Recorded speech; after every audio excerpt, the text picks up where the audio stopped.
अरे आवो नया वो, अरे ले लो। अरे आवो नया वो, अरे ले लो। अरे ए छोड़ा ले बे। अरे कथी हो? अमरूद। अरे अमरूद तू देबू त कुछ ले ले। अरे कुछ नहीं खे लेवे के, अमरूद लेवे के बा। तो अमरूदिया तहार मीठ हो कि तीत हो तनी हमरा बतावो। अरे बड़ा मीठ बा और हमरा से सुना बताओ तनी। सुनावो ना।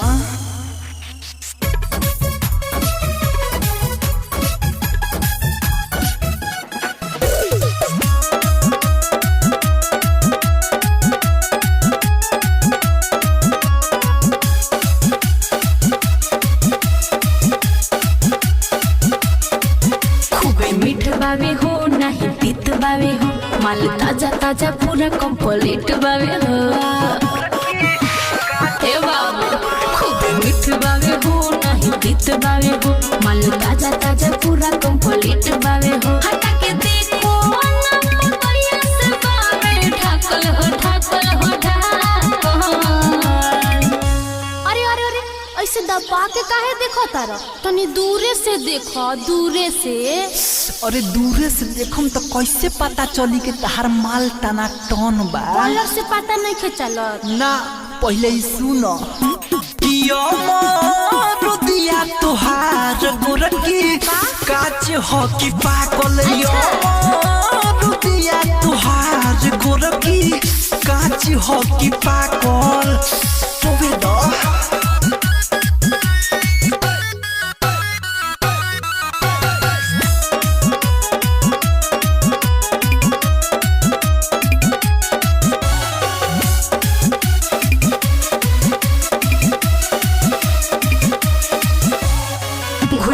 घुलल बा देखलो ना टोके, कहिला सच हम आर यू ओके।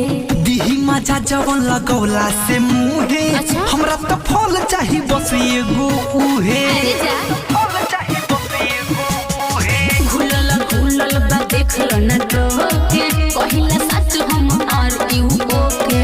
दिही मजा जवन लगौला से मुहे। हमरा तो फल चाही बस एगो उहे। हे परवाने का जरूरत तोहरा ताकल हो ताकल हो ताकल।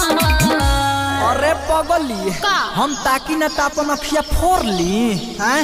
देखेम तबे नु लेम। ले पहले फिर एक बार सुंदर। अच्छा तो एगो देखबो मने। हाँ कियो अमरूदिया तोहार गोरकी काची हो कि पाकल यो।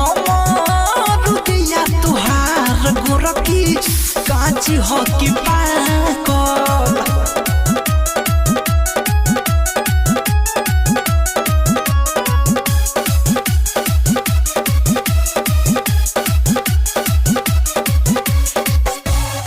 सौदा बेचे हम अपन रेट में, कहते हम कम जब किने आइबो खेत में। बोलो ये सौदा वाली कौना ओरिया? अच्छा? लेके आवे के परी बोरा की झोरिया। अरे बाप रे बाप। एगो सौदा बेचे हम अपन रेट में, कहते हम कम जब किने आइबो खेत में। बोलो ये सौदा वाली कौना ओरिया? लेके आवे के परी बोरा की झोरिया। कोहे पर भाजी और बिसलेस का हो, वो पागल हो पागल हो पागल। कियो अमरूदिया तोहार गोरकी काच हो कि पाकल यो।